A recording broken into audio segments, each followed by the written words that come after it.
저는 윤서입니다. 33, 중견 물류회사 대리로 일하며 평범하게 살아왔죠.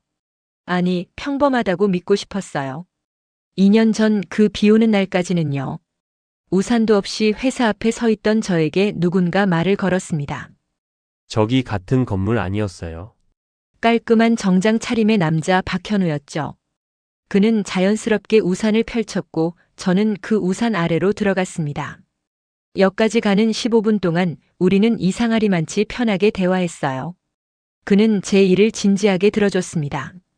물류를 단순 배송으로만 보는 사람들이 많은데 윤서 씨는 전략적으로 접근하시네요. 그 한마디에 제 마음이 움직였어요. 제 일을 제대로 봐주는 사람이 얼마나 드문지 아시나요? 그렇게 시작된 인연은 달콤했습니다. 주말마다 번갈아 요리하고 힘든 날엔 서로를 위로해주고 미래를 조심스럽게 그려나갔죠.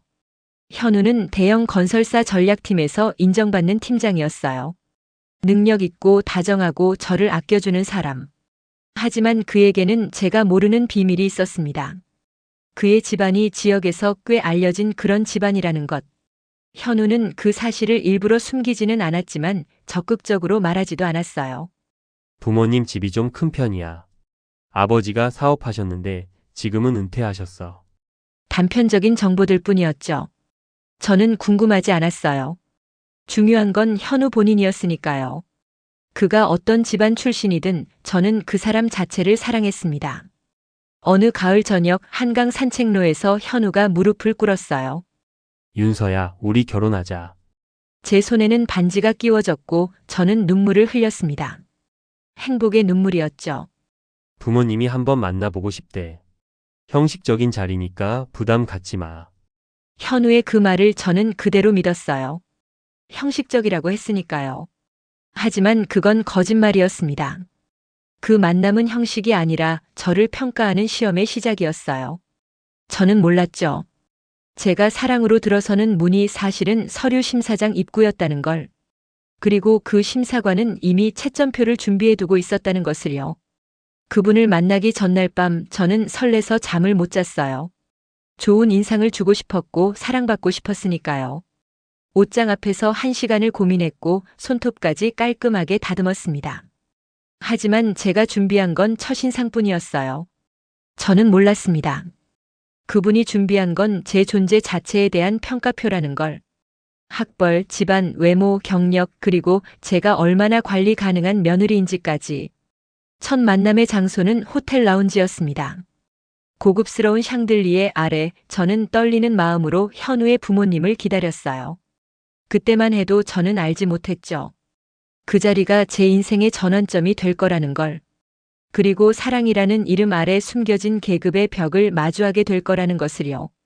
현우 어머니가 들어오는 순간 공기가 달라졌습니다. 명품 핸드백을 든 그분은 저를 보자마자 위에서 아래로 천천히 훑어봤어요. 마치 백화점에서 물건을 고르듯이요. 웃고는 있었지만 그 눈빛은 차가운 계산기 같았습니다. 악수를 청했을 때 그분의 손은 차가웠어요. 윤서 씨 반가워요. 말은 그렇게 했지만 눈은 이미 채점을 시작하고 있었죠. 현우 아버지는 온화했지만 어머니 옆에서는 그저 조용한 관객에 불과했습니다.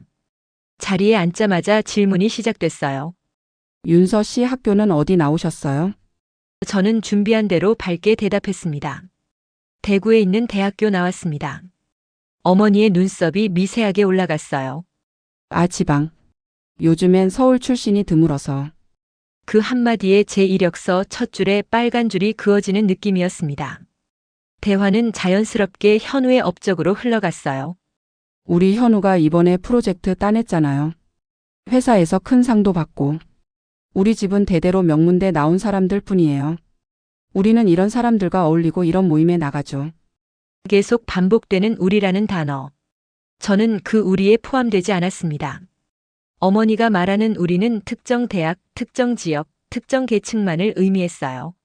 저는 그 경계선 밖에 서 있었죠. 부모님은 뭐 하시는 분들이에요? 어머니의 질문에 저는 솔직하게 답했습니다. 아버지는 공무원이셨고 어머니는 주부세요. 아, 안정적이네요. 그분은 고개를 끄덕였지만 그 표정에는 그 정도밖에라는 말이 숨어 있었어요. 이어진 질문은 더 노골적이었습니다. 결혼 후에도 계속 일하실 거예요? 네, 제 일이 좋아서요. 제 대답에 어머니의 입꼬리가 살짝 내려갔어요. 현우가 워낙 바쁜 아이잖아요. 맞벌이 하면 집안일은 누가 해요? 둘이 같이 하면 되지 않을까요? 제 말에 어머니는 웃었습니다. 비웃음 같은 웃음이었죠. 둘이 같이요? 현우가 설거지 같은 거 해본 적 있을까요? 우리 집은 안 그래서. 그 순간 저는 깨달았어요. 이 집에서 가사노동은 여자의 몫이고 며느리의 의무라는 걸. 제가 아무리 일을 해도 집안일까지 완벽하게 해내야 한다는 무언의 압박이었습니다. 현우는 옆에서 커피잔만 바라보고 있었어요. 저는 그의 눈을 보며 신호를 보냈습니다. 말 좀 해줘. 나 좀 도와줘.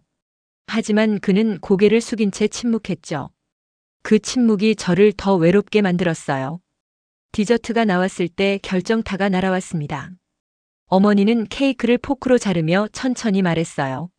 현우가 선택을 잘하긴 했는데 잠시 뜸을 들이더니 제 눈을 똑바로 보며 말했습니다. 객관적으로 보면 격차가 없진 않죠. 격차. 그 단어가 제 귓가에서 맴돌았습니다. 무슨 격차를 말하는 걸까요?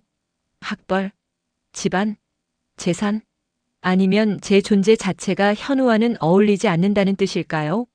물론 노력으로 메워지는 것도 있고요. 어머니는 미소를 지으며 덧붙였어요. 그 말은 위로가 아니었습니다. 오히려 더 잔인했죠. 넌 지금 부족하지만 열심히 노력하면 우리 수준에 맞춰볼 수 있을지도 몰라라는 뜻이었으니까요. 저는 숨이 막혔어요. 손에 쥔 포크가 떨렸지만 애써 미소를 유지했습니다. 현우를 봤어요. 제발 뭐라도 말해달라고 저를 지켜달라고 눈빛으로 애원했죠. 하지만 그는 여전히 커피잔만 바라보고 있었습니다. 그 순간 깨달았어요. 이 자리는 상견례가 아니라 면접이었다는 걸. 저는 현우의 약혼녀가 아니라 어머니가 검증하는 지원자였던 거예요. 그리고 첫 평가는 부족함이었습니다. 호텔을 나서는 길 현우가 제 손을 잡았어요. 하지만 그 손은 따뜻하지 않았습니다. 차 안은 침묵으로 가득했죠. 저는 참을 수 없어서 물었어요. 왜 아무 말도 안 했어? 현우는 한참을 망설이다 대답했습니다. 엄마가 원래 직설적이야. 아기는 없어. 아기가 없으면 상처도 안 되나요? 저는 묻고 싶었지만 그의 표정을 보니 말이 나오지 않았어요. 현우도 알고 있었을 거예요. 어머니가 지나쳤다는 걸. 하지만 그는 선택했습니다. 저 대신 어머니의 편을 드는 것을요. 그날 밤 집에 돌아와 저는 한참을 울었습니다. 거울을 봤어요. 지방대 출신 평범한 집안 중견기업 대리. 이게 제 스펙이었죠. 그런데 그게 왜 부족한 건가요? 저는 열심히 살아왔고 제 일에 자부심이 있었는데 왜 누군가의 며느리가 되려면 제 모든 걸 평가받아야 하는 걸까요? 휴대폰이 울렸어요. 현우였습니다. 윤서야, 너무 신경 쓰지 마. 엄마는 시간 지나면 좋아하실 거야.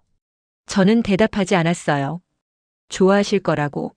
제가 뭘 어떻게 바꿔야 어머니가 저를 좋아할까요? 제 학벌을?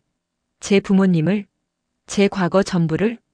그날 이후 제 휴대폰엔 어머니의 연락이 쏟아지기 시작했습니다. 그리고 그 연락 하나하나가 제 자존감을 조금씩 깎아내리고 있었죠. 저는 아직 몰랐어요. 이건 시작에 불과하다는 걸.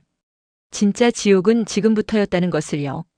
첫 만남 이후 어머니의 연락은 일주일에 서너 번씩 왔습니다. 처음엔 다정했어요. 윤서 씨 이번 주말에 우리 집에서 점심 어때요? 백화점 가는데 같이 갈래요? 며느리를 챙기는 다정한 시어머니처럼 보였죠. 하지만 그건 가면이었습니다. 어느 토요일 어머니는 저를 백화점으로 불렀습니다. 예단 한복을 고르러 간다며. 저는 설레는 마음으로 갔어요. 한복 매장에 도착하자 어머니는 이미 몇 벌을 골라놓고 계셨습니다. 전부 베이지색, 회색, 연두색 같은 차분한 색들이었죠. 이건 어때요? 저는 코너에 걸린 연보라색 한복을 집었습니다. 화사하고 예쁜 색이었어요. 제가 좋아하던 색. 하지만 어머니의 표정이 굳었습니다. 너무 튀어요. 우리 집은 차분한 색을 선호해요. 어머님은 제 손에서 한복을 빼앗아 도로 걸고는 베이지색 한복을 제게 건넸어요. 이게 격식에 맞아요. 하지만 제가 입는 건데. 윤서 씨 혼자 입는 게 아니에요. 우리 집안 며느리로 입는 거예요. 차이를 알아야죠. 저는 할 말을 잃었어요. 제 결혼식 한복조차 제 마음대로 고를 수 없다니. 결국 저는 어머니가 고른 베이지색 한복으로 결정했습니다. 아니, 결정당했죠. 카페로 자리를 옮겼을 때 어머니는 본격적으로 말문을 열었습니다. 윤서 씨 결혼하면 커리어 욕심은 조금 내려놔야죠. 현우가 워낙 바쁘니까. 하지만 저는 제 일이 좋아서요. 어머니는 커피를 한 모금 마시고는 말했습니다. 좋아하는 거랑 할 수 있는 건 다른 문제예요. 가정이 우선이죠. 그 말 속의 숨은 뜻을 저는 알았습니다. 일을 포기하라는 거였어요. 우리 집안 모임이 한 달에 한두 번 있어요. 며느리는 꼭 나와야 해요. 회사 눈치 보지 말고. 애는 빨리 낳는 게 좋아요. 30 넘으면 몸이 힘들어지거든요. 조언처럼 들렸지만 이건 지시였습니다. 제 삶의 방향을 어머니가 정하고 있었어요. 일, 가족 모임, 출산 계획까지. 제 의사는 중요하지 않았습니다. 중요한 건 박씨 집안 며느리로서 제가 어떻게 행동해야 하는가였죠. 더 충격적인 건 그 다음 주였습니다. 어머니는 저를 다시 집으로 불렀어요. 친척 어른들이 보고 싶대요. 거실에는 현우의 고모, 큰아버지, 작은 어머니가 앉아 계셨어요. 그분들은 제가 들어서자마자 저를 훑어봤습니다. 어머, 얼굴이 참 순하게 생겼네. 키는 좀 작은데 뭐 요즘 애들이 다 그렇지. 그분들은 저를 사람이 아니라 물건 대하듯 품평했어요. 저는 어색하게 웃으며 자리에 앉았습니다. 어머니가 차를 따르며 말했어요. 결혼은 투자와 비슷해요. 서로 손해보지 않아야 오래 가요. 투자. 결혼이 투자라니. 그때 고모가 말을 꺼냈어요. 현우가 예전에 만났던 사람 있잖아요. 그 친구는 정말 조건이 좋았는데 서울대에 삼성 다니고. 제 심장이 쿵 내려앉았습니다. 전 여자친구 이야기를 왜 제 앞에서 하는 걸까요? 어머니가 끼어들었어요. 언니 그만해요. 하지만 그분의 입가엔 미소가 있었습니다. 그리고는 덧붙였죠. 그래도 윤서 씨가 더 현실적이긴 하죠. 윤서 씨는 차분하고 관리만 잘하면 좋은 아내가 될 것 같아요. 관리. 그 단어가 제 귓가를 때렸습니다. 저는 관리 대상이었던 거예요. 큰아버지가 말했습니다. 윤서 씨, 현우는 우리 집안의 장남이에요. 아내 역할이 중요하죠. 작은 어머니가 웃으며 말했습니다. 목소리가 너무 작아요. 며느리는 당당해야죠. 근데 너무 당당하면 또 싸가지 없어 보이고. 그 중간이 어려워요. 그 자리에서 저는 깨달았습니다. 저는 사람이 아니었어요. 검수 중인 제품이었죠. 품질 검사를 통과해야 하는 대상. 그리고 그 검사관들은 이미 저에게서 수많은 결함을 발견하고 있었습니다.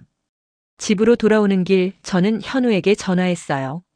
오늘 네 고모랑 큰아버지 만났어. 어땠어? 현우의 목소리는 태평했습니다. 어땠냐고?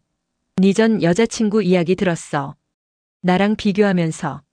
전화기 너머로 현우가 한숨 쉬는 소리가 들렸습니다. 그건 신경 쓰지 마.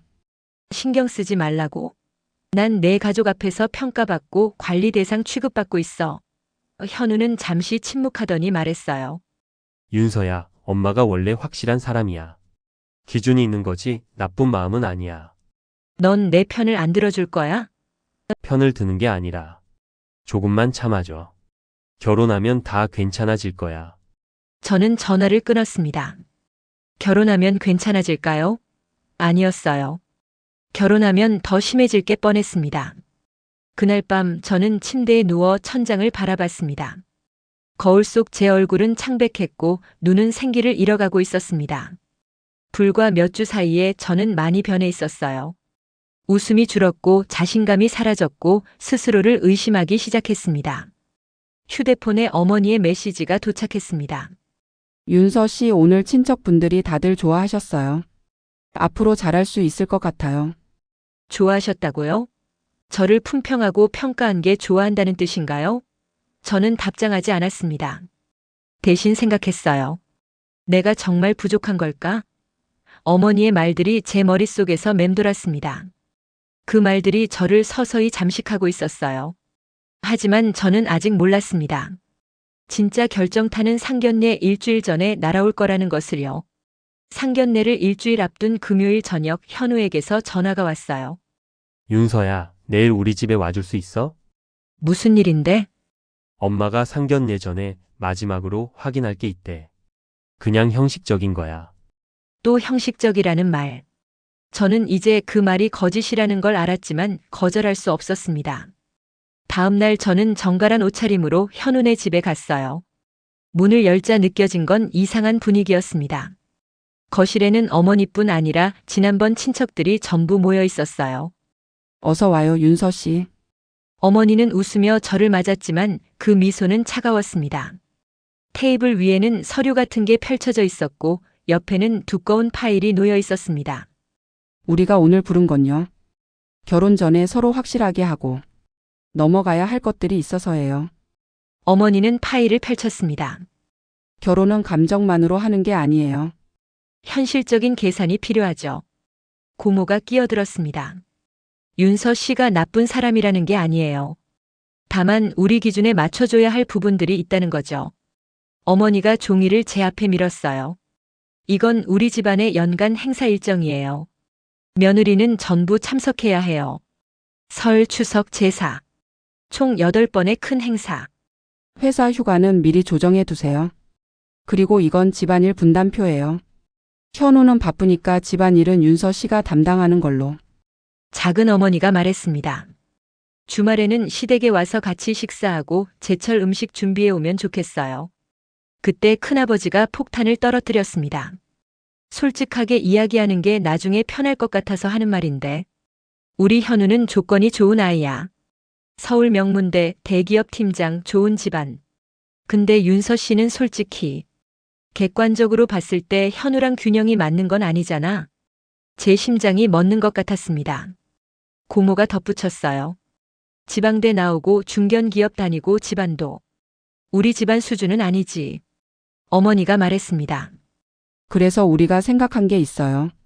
윤서 씨가 앞으로 어떻게 하느냐에 따라서 이 격차를 좁힐 수 있을 거예요. 첫째, 회사는 그만두는 게 좋겠어요. 현우 뒷바라지를 제대로 해야죠. 둘째, 아이는 빨리 낳는 게 좋아요. 1년 안에 임신 계획 세우세요. 셋째, 우리 집안 모임엔 무조건 참석. 제 8년 커리어, 제 몸, 제 인생이 그들의 계획표에 따라 결정되고 있었습니다. 어머니가 최후의 일격을 가했습니다. 참, 예전에 현우가 만났던 지은이 있잖아요. 그 친구는 이런 것들 다 이해하고 있었어요. 조건으로만 보면 완벽했죠. 윤서 씨는 솔직히 스펙은 밀리지만 성격이 순하고 말 잘 들을 것 같아서 선택한 거예요. 그 기대를 저버리지 않았으면 좋겠어요. 저는 그 순간 깨달았습니다. 저는 사랑받아서 선택된 게 아니었어요. 순종적일 것 같아서, 통제하기 쉬울 것 같아서 선택된 거였습니다. 저는 이류 선택지였습니다. 플랜 B, 차선책. 제 손이 떨렸습니다. 그때 현우가 들어왔습니다. 엄마, 뭐 하시는 거예요? 그는 상황을 파악하지 못한 채 밝게 웃으며 제 옆에 앉았어요. 저는 현우를 봤습니다. 지금이라도 뭐라고 말해줘. 날 지켜줘. 하지만 현우는 그저 어색하게 웃으며 고개를 끄덕일 뿐이었습니다. 저는 자리에서 일어났습니다. 죄송하지만 저 먼저 가보겠습니다. 어머니의 표정이 굳었어요. 윤서 씨 아직 할 얘기가. 죄송합니다. 갑자기 머리가 아파서요. 저는 가방을 들고 현관으로 향했습니다. 현우가 따라 나왔어요. 윤서야, 괜찮아? 괜찮냐고? 난 지금 사람 취급도 못 받았어. 가격 매겨지고 평가받고 전 여자친구랑 비교당했어. 그런데 넌 거기 앉아서 아무 말도 안 했잖아. 현우는 입을 다물었습니다. 저는 계단을 내려가며 눈물을 참았어요. 밖으로 나오자 차가운 바람이 얼굴을 때렸습니다. 저는 길가 벤치에 주저앉아 울었습니다. 제가 얼마나 무가치하게 취급받았는지 그 모든 게 쏟아져 나왔어요.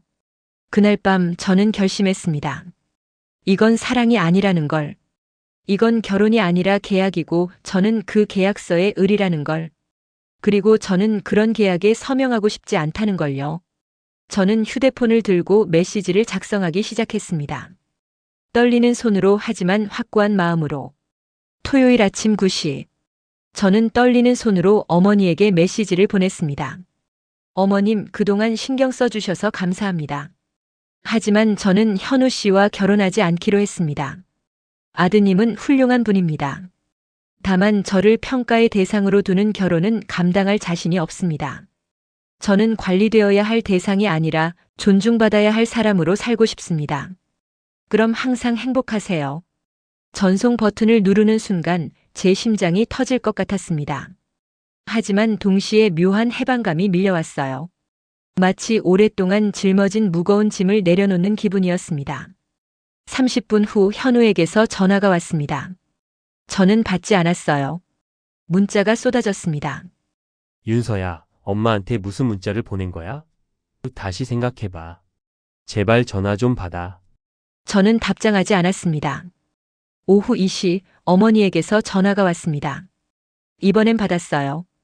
윤서 씨 만나서 이야기합시다. 할 말 없습니다. 제가 지나쳤다면 사과할게요. 돌아와요. 돌아갈 곳이 아니었어요. 처음부터. 무슨 소리예요? 우리가 윤서 씨를 가족으로. 가족이 아니에요. 저는 단호하게 말했습니다.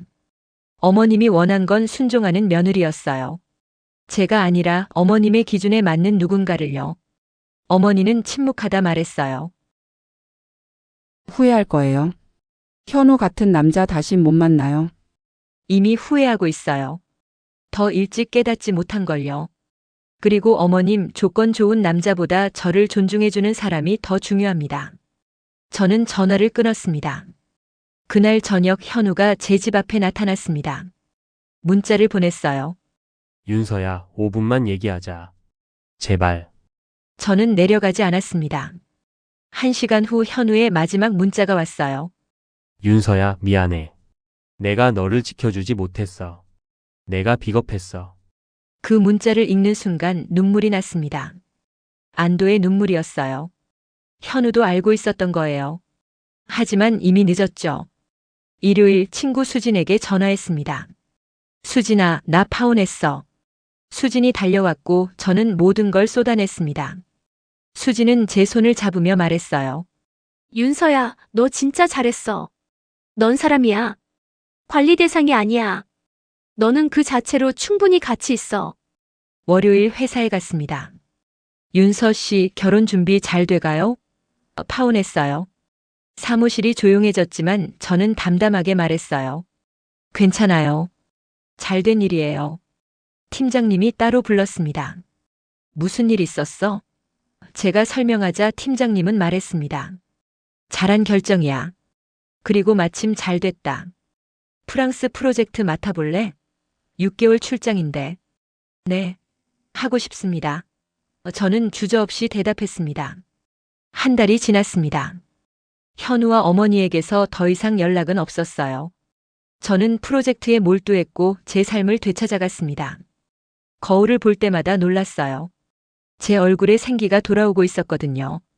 3개월 후 저는 프랑스로 떠났습니다. 파리 공항에 도착했을 때 수진의 문자가 와 있었습니다. 잘 도착했어. 너 진짜 멋있어. 고마워. 나도 나 자신이 자랑스러워. 새로운 삶이 시작됐습니다. 제 선택으로, 제 의지로. 파리의 아침은 아름다웠어요. 센 강변을 걸으며 저는 깨달았습니다. 이게 진짜 자유라는 걸. 1년 후 저는 파리에서 새로운 사람을 만났습니다. 프랑스인 동료였어요. 그는 저를 평가하지 않았습니다. 비교하지 않았고 격차를 말하지 않았어요. 너네 가족들은 나를 어떻게 생각할까? 제가 물었을 때 그는 웃으며 말했습니다. 중요해? 내가 사랑하는 건 너잖아. 네가 어떤 대학을 나왔든 어떤 집안이든 중요하지 않아. 중요한 건 네가 어떤 사람인지지. 그 순간 저는 알았습니다. 진짜 사랑은 이렇게 간단한 거라는 걸. 복잡한 조건도 메워야 할 격차도 없는 것. 그냥 두 사람이 서로를 있는 그대로 존중하고 사랑하는 것. 지금 저는 행복합니다. 완벽하진 않지만 진짜 제 모습으로 살고 있으니까요. 가끔 현우 생각이 날 때도 있어요. 하지만 그건 그리움이 아니라 교훈이에요. 저는 오늘도 파리의 아침을 맞이합니다. 제 선택을 후회하지 않으며 제 삶을 사랑하며 그리고 언젠가 비슷한 상황에 처한 누군가에게 말해주고 싶어요. 당신도 용기 내세요. 당신을 평가하고 비교하고 통제하려는 관계라면 과감히 떠나세요. 당신은 누군가의 며느리 이전에 한 명의 소중한 사람이니까요. 사랑은 격차를 메우는 게 아니라 격차 따위 없다고 말해주는 거예요. 그리고 그런 사랑을 만날 자격이 우리 모두에게 있습니다. 저처럼 용기를 내세요. 당신은 충분히 가치 있는 사람입니다. 여러분, 윤서의 이야기 어떠셨나요? 어쩌면 이 이야기가 낯설지 않으셨을 수도 있어요. 여러분 주변에도 혹은 여러분 자신도 비슷한 경험을 하셨을지 모르겠습니다. 결혼을 앞두고 사랑이 아닌 평가를 받았던 경험, 며느리가 아닌 관리 대상이 되었던 순간들, 윤서는 용기를 냈습니다. 자신을 지켰죠. 쉬운 선택은 아니었을 거예요. 상견례를 일주일 앞두고 주변 사람들이 다 아는 상황에서 파혼을 결정하는 건 정말 어려운 일이니까요. 하지만 그녀는 자신의 가치를 알았고 존중받을 권리를 포기하지 않았습니다. 격차를 메우라는 말, 관리만 잘하면 된다는 말, 전 여자친구보다는 현실적이라는 말. 이 모든 말들 속에서 윤서는 깨달았어요. 이건 사랑이 아니라 거래라는 걸.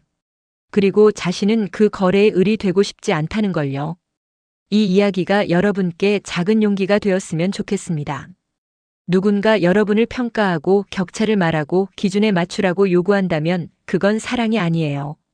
여러분은 있는 그대로 사랑받을 자격이 있습니다. 여러분의 생각은 어떠신가요?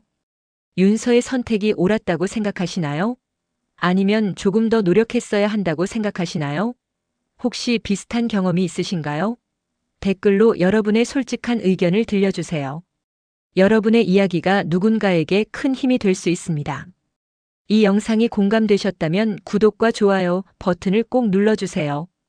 여러분의 구독과 좋아요 한 번이 더 많은 사람들에게 이런 의미 있는 이야기를 전할 수 있는 힘이 됩니다. 혼자 고민하고 계신 분들에게 이 영상이 닿을 수 있도록 도와주세요. 알림 설정까지 켜두시면 다양한 인생 이야기들을 가장 먼저 만나보실 수 있어요. 결혼, 가족, 직장, 인간관계 속에서 마주하는 선택의 순간들을 함께 나눠요. 지금 이 순간에도 윤서처럼 고민하고 있을 누군가에게 이 영상이 작은 위로가 될 수 있습니다. 다음 이야기에서는 어떤 선택의 순간을 함께 나눌까요? 여러분이 듣고 싶은 이야기가 있다면 댓글 남겨주세요. 기억하세요.